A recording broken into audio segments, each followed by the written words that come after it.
Hello, and welcome to this new story. A story of failure, of fear, of dreams that were almost lost before they even began.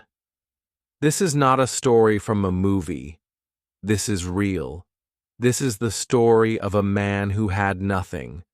No confidence, no fluency, no proper English. He lied on his resume, not to cheat, but to survive. He said he could speak English fluently when he couldn't even introduce himself properly. He was terrified. But that one lie changed his entire life. This story is not just about learning English. This is about standing in front of people, your voice shaking, your hands sweating, and still choosing not to run. It's about the power of one decision, the pain of being laughed at, the tears behind closed doors, and the fire that started when he said to himself, "I will not lose." So if you've ever felt scared to speak, if you've ever felt small in a room full of confident people, if you've ever thought, "I'm not good enough," then this story is for you. Watch till the end, because this could be your story too. Part 1. My name is Lucas, and this is where it all started. My name is Lucas Rivera. I'm 26 years old. I come from a small town near Seville, Spain. You know, when people think about Spain, they imagine bright cities, loud laughter, flamenco music, and confident people. But my life wasn't like that. I grew up in a quiet house, with small dreams and big responsibilities. My father was a taxi driver. My mother worked in a bakery. They were kind, hard-working, and proud. But they didn't speak English, not even a single word. In our home, everything was in Spanish. The food, the songs, the prayers, the problems. As a child, I didn't even think English was important. I used to say, "I'll never leave Spain. Why should I care?" But deep inside, I had a dream. A dream I was afraid to say out loud. I wanted to live in New York, the city of lights, the city where smart people live, where confident people speak beautiful English and chase impossible dreams. That city was in my wallpaper, on my notebooks, in my mind, but not in my plan. Why? Because I didn't believe I belonged there. In school, English was my weakest subject. I could never understand grammar. I didn't know the difference between do and does, speak and talk. I would memorize answers before exams, but I never actually understood anything. I remember once in 9th grade, a teacher asked me to read a small English paragraph in front of the class. My hands were shaking. My lips got dry. I read it like a robot. Everyone laughed. The teacher said, "This is why practice is important." But what I heard was, "You're not good enough." After that, I never raised my hand in English class again. Years passed. I finished college. I studied graphic design. I was good at it. Not the best, but good enough to dream of something more than a small town. One night, I was scrolling job websites, and I saw a position at a creative agency in Manhattan. I clicked it. The job description said, "Must be fluent in English. Must be confident in meetings. International applicants welcome." I stared at those words. I wasn't fluent. I wasn't confident. But I was desperate. That night, I did something I never imagined. I opened my resume, and under languages, I wrote, "English, fluent." My hands were cold. My heart was fast, but I hit send. A week later, I got the email. Dear Lucas, we loved your portfolio. Can we schedule an interview? My stomach dropped. I didn't tell anyone. Not my parents, not my friends, not even myself. I replied, yes, I'm available tomorrow.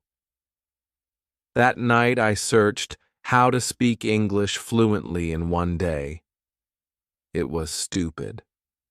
I knew that, but I didn't know what else to do. I practiced fake answers. I wrote them down, memorized them like a child. I was not ready. But I showed up to the Zoom interview. They asked me, "Tell us about yourself." I smiled. My face was calm, but inside, I was falling apart. I said, "My name is Lucas. I'm graphic designer from Spain. I love design. I want to work in New York. I made mistakes. My grammar was broken, but I said it with courage." They nodded. They smiled. Next day, I got the offer letter. I was hired. I couldn't believe it. My hands were shaking. I showed my parents.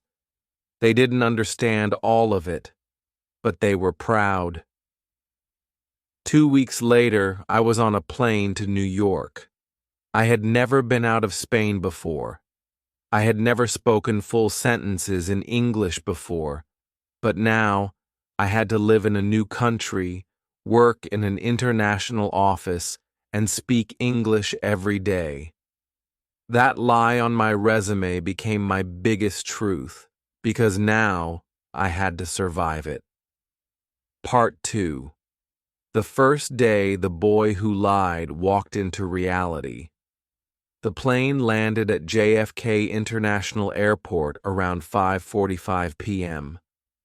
My hands were cold, my back was stiff, but my eyes, they were wide open. For the first time in my life, I was in New York City, the land I had only seen in movies.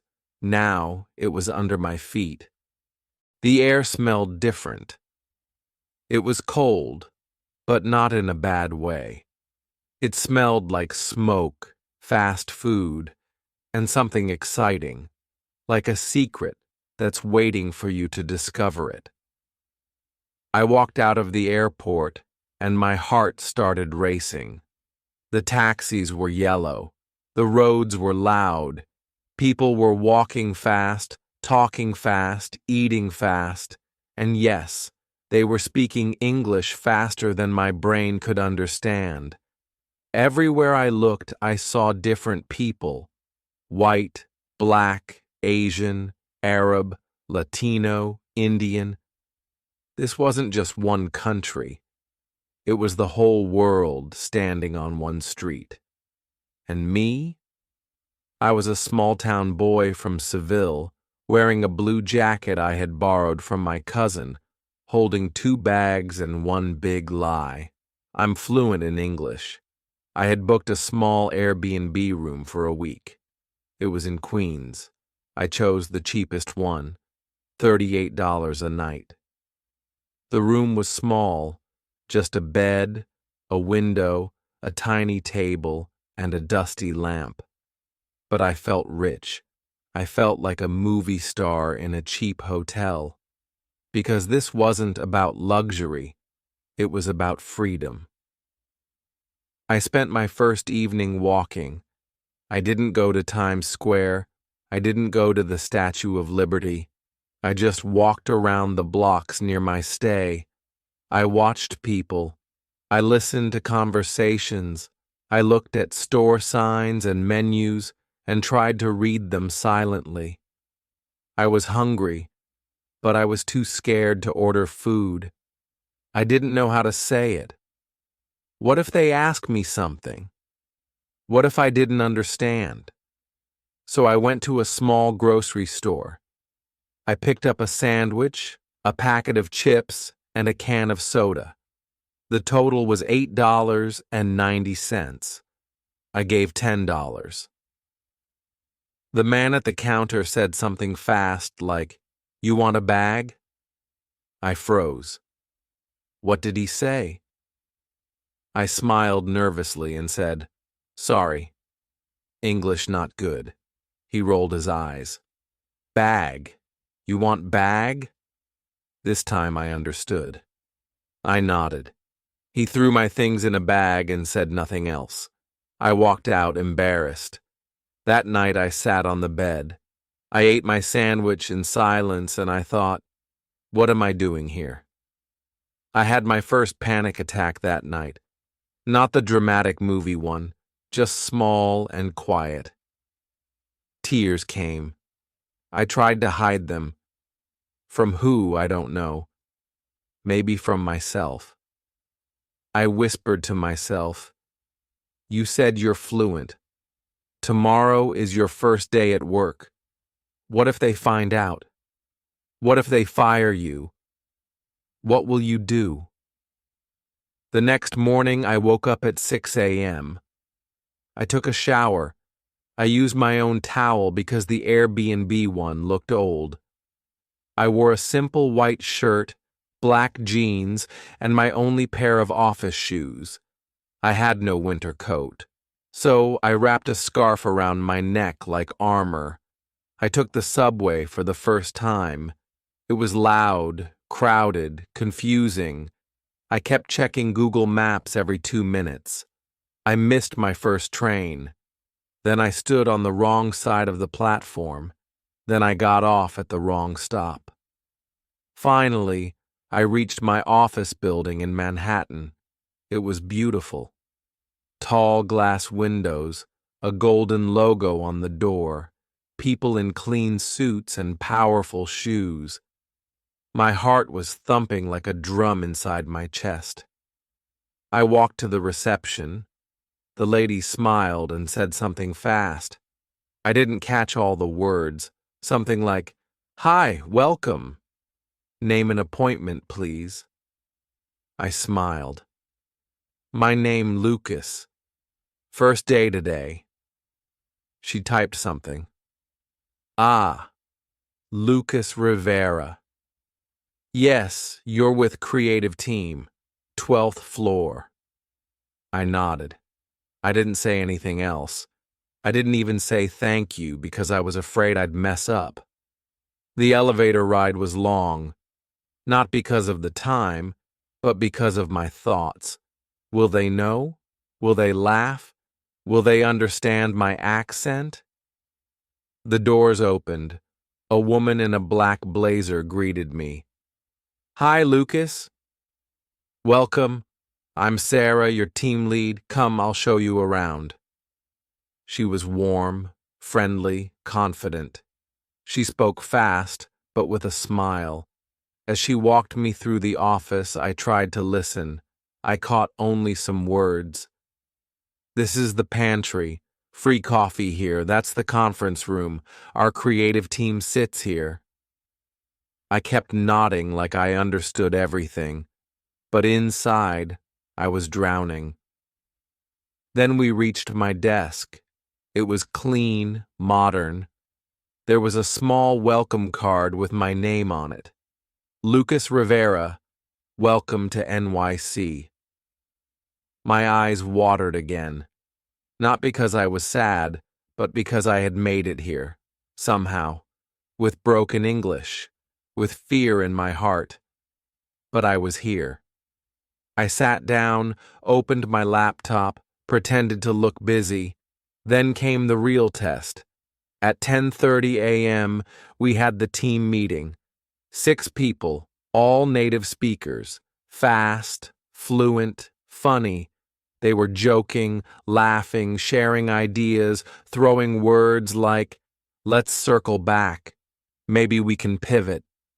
What's the vibe we're going for?" I didn't know what any of those meant.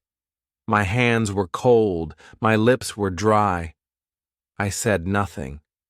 Then Sarah said, "Lucas, what do you think?" Time stopped. I looked up. I opened my mouth and nothing came out. Then I forced myself. I think design is nice, but maybe a little more bright. Then one guy said, "Yeah, I see what you mean. Add more color, right?" I nodded fast. Yes, yes, more color. The meeting moved on. No one said anything. But I knew they noticed. My words were broken. My grammar was basic. I sounded like a beginner, and I was. After the meeting, I went to the bathroom. I looked at myself in the mirror and I said, "You have two choices.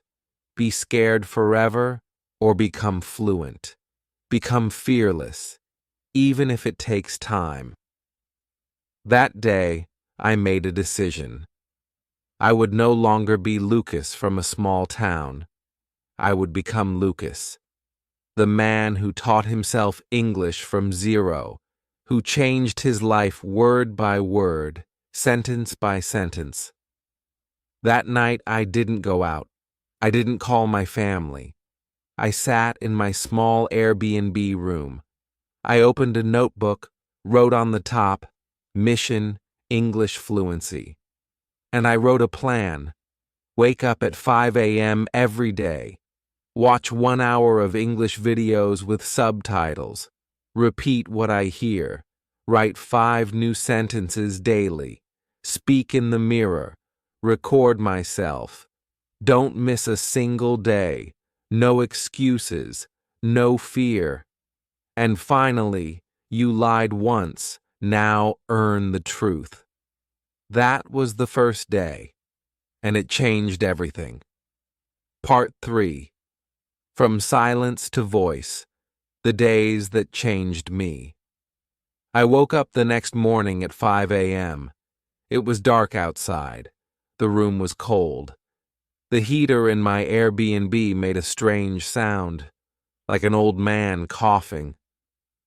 I pulled the thin blanket off me, sat up, and rubbed my eyes. I was tired. I had slept only 4 hours. My body said, "Sleep more." But my mind screamed, "No. You made a promise last night. Wake up. Start now." So I stood up. I took a deep breath and said out loud, "Good morning, Lucas. Today we begin." It was my first morning training myself in English.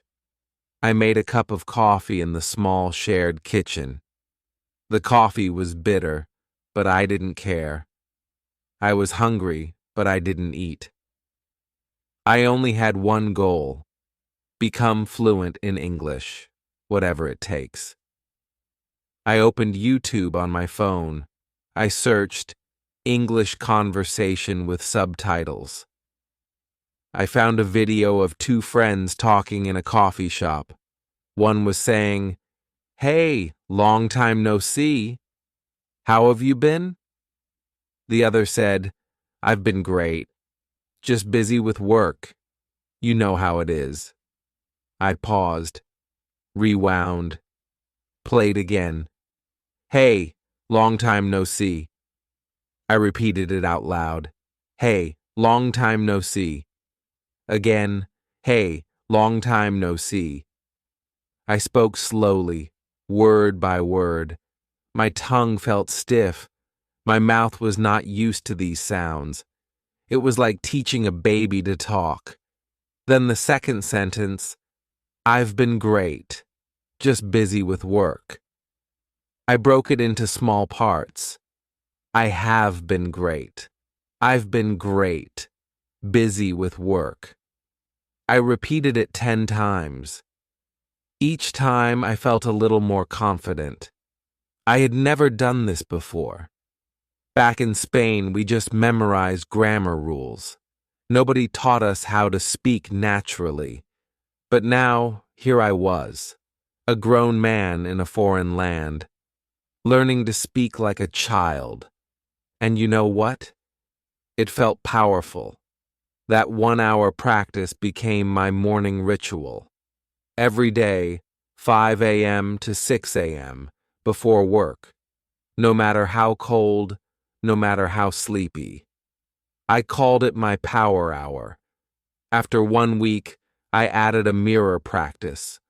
I would stand in front of the bathroom mirror and talk to myself in English. Sometimes I introduced myself. Hi, I'm Lucas. I work as a designer in New York. I love creativity and good coffee. Sometimes I acted like I was ordering food. Hi, can I get 1 cheeseburger, 1 fries, and a Coke, please? At first, I laughed at myself. I felt stupid. But I kept going because I remembered something I heard once. Embarrassment is the price of growth. And I was ready to pay that price. Every day after work, I came home tired. But I didn't stop. I made a schedule. 6 p.m. to 7 p.m. Watch English TV shows with subtitles. 7 p.m. to 7:30 p.m. Write 5 new sentences in my notebook. 7:30 p.m. to 8 p.m. Record myself speaking and listen to my voice. Yes, I recorded myself. My voice sounded strange. My accent was strong. My grammar was weak. But I did it every single day. One night, I was practicing in the mirror when my Airbnb host walked past the bathroom. He heard me talking and said, "You okay in there?" I smiled and said, "Yes, practicing English." He laughed. "Ah, good. You'll be American in no time." He didn't know it, but that was the first compliment I ever got on my English. I smiled the whole night, but not every day was happy. Some days I made mistakes at work. One time, I wrote an email that said, "Dear sir, please find the file." My teammate replied with a correction. "Hey Lucas, just a quick tip. You can just say, 'Please find the attached file.' You don't need the twice." I felt so embarrassed. Another time, I was giving a presentation. I wanted to say, "This feature will make the process faster," but I said, "This feature will make the process more fastly." My manager raised his eyebrow. A teammate whispered, "Do you mean faster?" I froze. My mouth went dry. My hands were shaking slightly. I nodded. Yes, faster. I kept going, but my confidence was gone. I could feel the heat in my cheeks. After the presentation, I went to the restroom and stared at my reflection. I whispered, "Why can't I just speak right?" On the train home, I sat by the window trying not to cry in public. When I got home, I did cry, but then I opened my grammar book. I wrote in bold letters. Today, I learned we say faster, not more fastly. Adverbs can be tricky, but I'll learn them. I smiled through the tears because I realized something big. Every mistake is a teacher. I wasn't failing. I was learning. After 2 weeks, I started going to coffee shops on the weekends. I had one goal: talk to one stranger every weekend. Just one. The first Saturday, I saw an old man sitting alone. I walked up and said, "Hi, my name is Lucas. I'm learning English. Can I sit?" He looked surprised. Then he smiled. "Sure, son. Sit down." We talked for 20 minutes. He told me about his wife who passed away. I told him I was from Spain. He said, "Your English is good." I said, "Not yet, but I try." He gave me a thumbs up and said, "Keep trying. You'll get there." That day, I felt like a hero. Not because I spoke perfect English, but because I had the courage to speak at all. By the end of the first month, I had filled 2 notebooks with new words and sentences, practiced for 45 hours, spent $200 on coffee and snacks while talking to strangers, made 4 new friends, and started understanding 60% of conversations at work. My confidence was growing. My fear was shrinking. But the biggest moment came in the second month. Our team had to present a new idea to a client. Sarah said, "Lucas, we want you to lead the design part." I panicked. "Me?" I asked. "Yes," she said. "You've worked hard, and it's time." I didn't sleep the night before. I practiced my lines 50 times. "Good afternoon. My name is Lucas. Today I will walk you through our design vision. We wanted something modern, clean, and emotional." The next day, I stood in front of the client. My hands were shaking. My voice was low. But I kept going. And you know what? I did it. I made mistakes. Yes, I forgot one sentence. Yes. But I didn't stop. I finished. And when I looked up, they were clapping. My manager smiled. The client said, "Great presentation. Loved the color story." I walked out of that meeting with my chest out, shoulders high, and tears in my eyes. Because in that moment, I wasn't Lucas the liar anymore. I was Lucas the English speaker, the warrior, the man who didn't give up. I called my mother that night. I told her everything. I cried. She cried. She said, "Mijo, I'm proud of you." Always. I looked out the window that night. New York City lights were glowing like stars on the ground, and I whispered to myself, "This is just the beginning." I had only 31 days left. 31 days to survive. 31 days to prove I wasn't a liar. 31 days to become the person I had pretended to be. That morning, I stood in front of the mirror, wearing my navy blue shirt, fixing my tie with shaking hands. The mirror didn't lie like my resume did. It showed me the truth. Eyes full of fear, mouth dry, heart pounding like I had run a marathon. But I repeated the same line I had written on a yellow sticky note stuck to the mirror. One sentence better than yesterday. That was my promise now. Just one sentence, just one new phrase, just one step forward. But that day, something unexpected happened at work. My manager, David, called me to join a client Zoom call. A real client, a real meeting, real English. My legs felt weak. My hands were cold.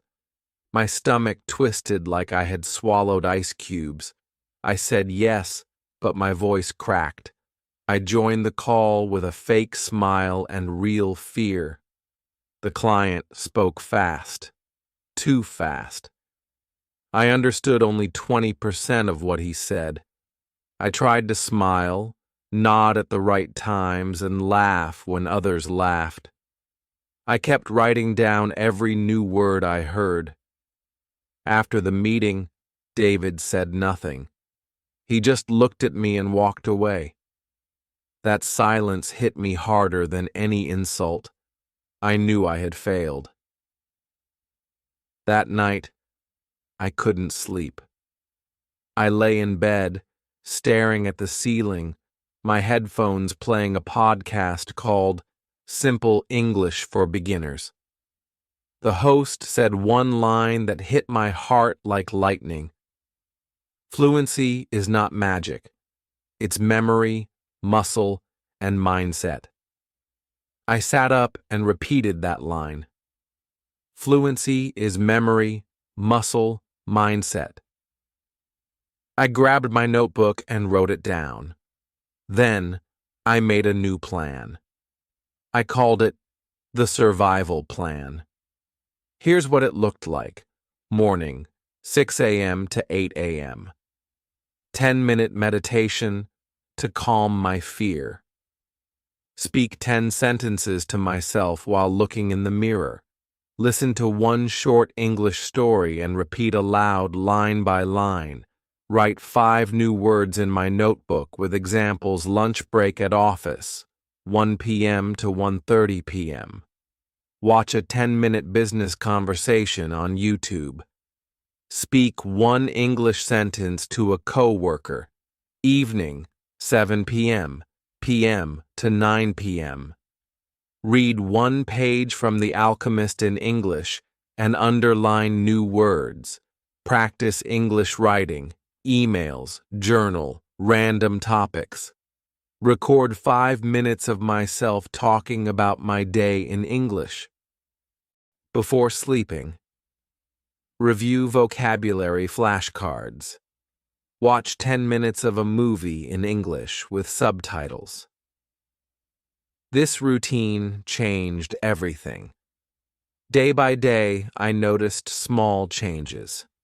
On day 34, I ordered food confidently at Subway without switching to Spanish. On day 36, I made a small joke in English during lunch, and my coworkers laughed. On day 38, a lady in my apartment building asked, "Where are you from?" I replied, "Spain.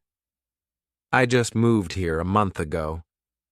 She smiled and said, "Oh, your English is nice." It wasn't perfect, but it was nice. That one word felt like a medal. That week, I also started writing every expense in English in a small notebook to build my thinking ability. Here's what one page looked like. Rent, $1,200. Groceries, $148.35. Transport, bus plus subway, $52. Coffee, $18.75. Language books, $22. Mobile recharge, $35. Laundry, $9. Even small things became part of my learning. When I did laundry, I wrote washing, drying, folding clothes. When I bought groceries, I made English lists. Eggs, cheese, cereal, toothpaste, apples, chicken. Every action had English in it. Now, I didn't just live English, I was breathing it. But then came the biggest test. Day 41. A team member was sick. David asked me to handle a 10-minute internal presentation. I froze. I wanted to say no, but something inside whispered, "You're ready." That night, before the presentation, I prepared my lines like I was preparing a speech to the whole world. I wrote everything down and practiced for 3 hours. I stood in front of the mirror. I acted like I was in the meeting. I said, "Good morning, everyone. Today I'll share the progress of the Blue Tech project. First, let's look at the timeline again." And again, over and over, I even practiced my smile. I wore my best shirt, polished my shoes, and reached the office early.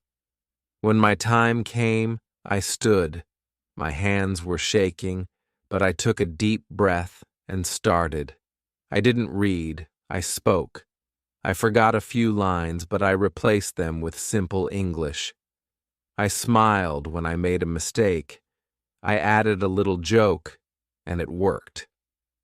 When I finished, I saw David nodding. For the first time, I felt like I belonged. Later that evening, I sat in a cafe, opened my notebook, and wrote, "Today, I became the man I lied about 41 days ago." Then I wrote a question. What else can I do in 19 more days? And with that, my journey reached a new level. Part 4. The language that gave me a new life. 19 days. That's all I had left before I had to prove myself completely. But something had changed in me. I was no longer afraid. Every day, I was speaking more, listening more, understanding more. I didn't count English as a subject anymore. It had become part of my blood. I started enjoying English. I would read street signs, shampoo bottles, toothpaste instructions, bank forms, everything. Even mistakes didn't hurt anymore. I learned to smile at them. I remember one day I was in a cafe. I ordered a coffee and sat with my laptop. A man beside me, an older American, looked at me and said, "You're not from around here, are you?" I smiled and said, "No, I'm from Spain." He said, "But your English sounds really good. Where did you learn?" And in that moment, I smiled and softly replied, "From fear and from fire." We laughed. We spoke for almost 30 minutes. He told me he was a retired professor. I told him about my new job, about my fake resume, about my 60-day plan. At the end, he said something I will never forget. "You didn't fake your way into this life. You fought your way in. You earned it." Then came day 60, the final day. David called me into his office. He looked serious. He opened his laptop, turned it around, and showed me a graph. It was the sales report of the project I was handling. It showed a 17% increase in performance. My ideas, my emails, my client support, they worked. Then he looked me in the eyes and said, "When you joined, I had doubts. You weren't confident. Your English was shaky, but now you've changed. You're stronger. You're clearer. You're an asset." He smiled. "We're increasing your salary from $3,500 to $5,200 per month." I couldn't breathe. I looked at him, eyes wide, heart beating fast.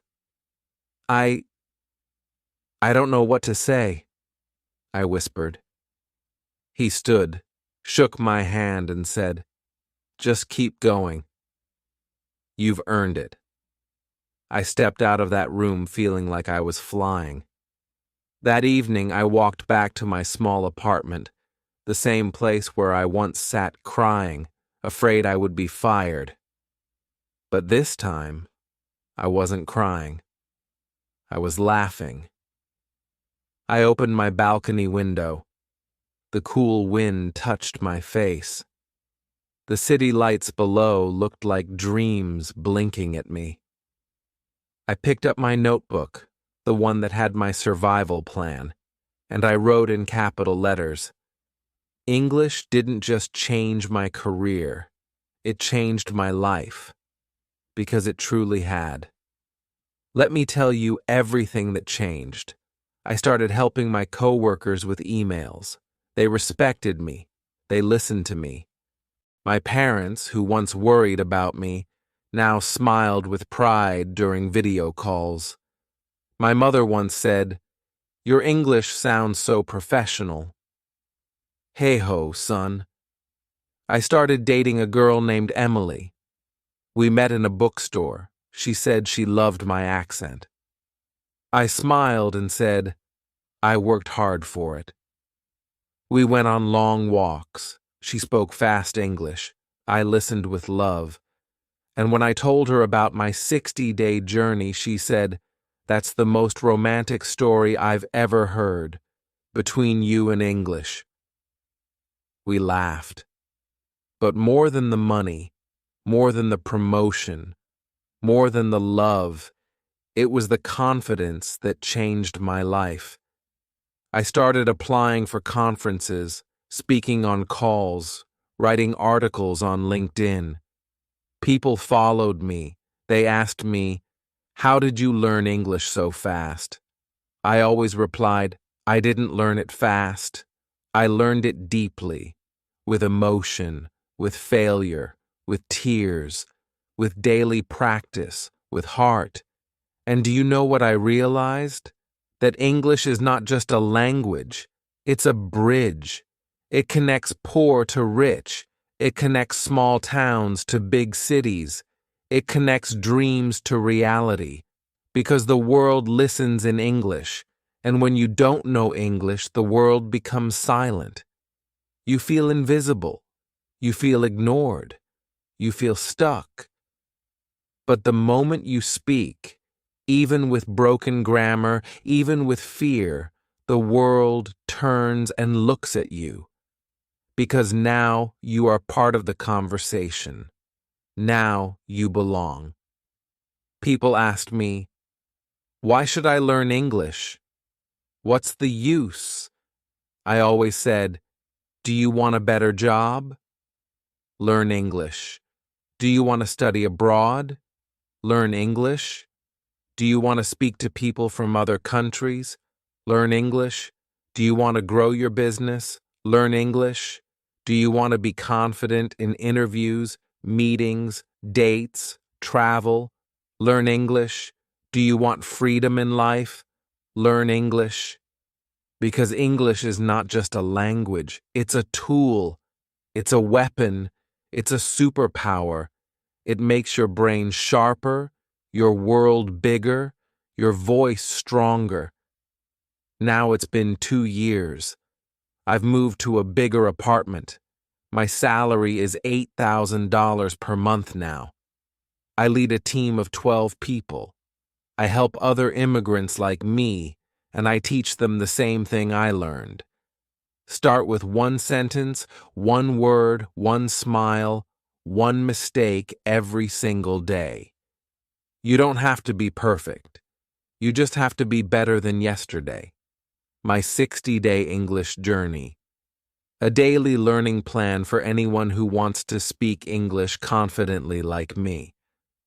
I know how it feels when you're sitting in a group and people start talking in English, and suddenly you go quiet. You feel small. You smile to hide your silence. But inside, your heart is burning. You feel like you are behind in life, like you don't belong. That pain, I felt it too. But I want to tell you today, English is not just a language. It is the power to open doors you never thought possible. So if you truly want to speak English, not just to impress people, but to free yourself, then this plan is for you. It's not about grammar books or big words. It's about small daily steps that can change your life forever. When you wake up in the morning before touching your phone, take a deep breath and remind yourself, I am learning English because I deserve a better life. This is your first victory. Then go to the mirror, look into your own eyes, and say 5 simple lines in English about your day. I am going to the kitchen today. I will drink tea. I have to do laundry. These small sentences are the roots of fluency. Don't think they are silly. This is how children learn. And today, you are allowing yourself to be a student again. After that, take a notebook and write down 5 new English words every morning. But not just the meaning. Write a sentence with each one. Make it personal. If your word is hope, don't just write the meaning. Write, I hope I will speak English fluently soon. Feel your words. Let them stay with you all day. You are not memorizing vocabulary. You are building your new voice. Afternoon is the time to connect with the world. After you've done your lunch or rested a bit, play a short video in English. It can be a vlog, a story, a real-life conversation, anything that feels real. Watch it once with subtitles, then watch it again without them. Focus not on understanding every word, but on feeling the rhythm, the flow of the speaker. After watching, close your eyes and try to say in your own words what you understood. They were at the beach. She was talking about her childhood. It made me feel happy. Even if you speak broken sentences, speak them. This is your training ground. Then take 10 minutes to talk to yourself about anything. Your mother, your favorite food, your fear, your dream. You are not waiting for someone to practice with. You are becoming your own teacher, your own friend. That is powerful. Night is the most emotional part of the day, and that's when learning becomes beautiful. Sit with a cup of tea or just in your quiet corner, open your notebook, and write 5 to 10 lines about your day in English. Don't worry about mistakes. Just write. Today I was sad. I wanted to give up, but I remembered my dream. Or I made tea and watched a video. I repeated one sentence 5 times. I felt proud. These lines are not just practice. They are proof that you are growing. After writing, read them out loud slowly, clearly. Then review your 5 words from the morning and try to use them in your diary. Lastly, before sleeping, whisper 3 things in English to yourself. I am improving. I am proud of myself. Tomorrow, I will try again. Trust me, these quiet personal sentences will stay in your soul. You are not just learning English. You are healing. You are not lazy. You are not late. You are just starting now. English will not just help you speak better. It will help you dream bigger. It will open new jobs, new friendships, new versions of yourself. People will respect your effort. But most importantly, you will start respecting yourself. And one day, you will look back and say, I did it. Just like I did, just like many have, and just like you will. If you're reading this and you're scared of English, I want to tell you something. Don't give up. I was once you, lost, ashamed, afraid to speak, but I kept going. Let's grow together. Let's build your English. Let's build your future, because you are not just learning a language. You are building your life. And I am so proud of you. See you in the next lesson.